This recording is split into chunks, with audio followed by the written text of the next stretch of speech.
শ্রী শ্রী অনুকূলচন্দ্র ঠাকুরের আলোচনা জয়গুরু। আর একবার আমি চাতরার ভিরপুর মদন পালের বাড়ির একটা পদ্মপুকুর থেকে অনেক সাদা পদ্ম ফুল এবং পদ্মের চাকা নিয়ে এসে শ্রী শ্রী ঠাকুরের সামনে দাঁড়ালাম।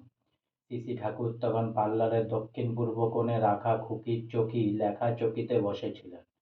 আমার হাত পদ্ম ও পদ্মের চাকাগুলো দেখে বললেন, যা ভিতরে দিয়ে দিয়ে আয়। আমি ঝুড়িটি কাঁধে করে শ্রী শ্রী ঠাকুরের পাশ দিয়ে গিয়ে ভিতরের ঘরে শ্রী শ্রী বর্মার কাছে সেগুলো রাখলাম।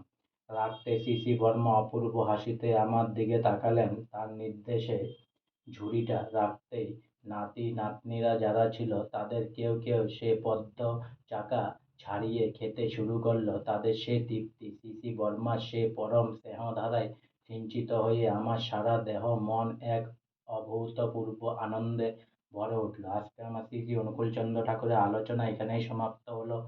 অনেক অনেক ভালো থাকুন, অনেক অনেক সুস্থ থাকুন, অনেক অনেক আনন্দে থাকুন, অনেক অনেক হেল্প করুন, আর অনেক অনেক বারবার বলতে থাকুন জয় গুরু প্লিজ।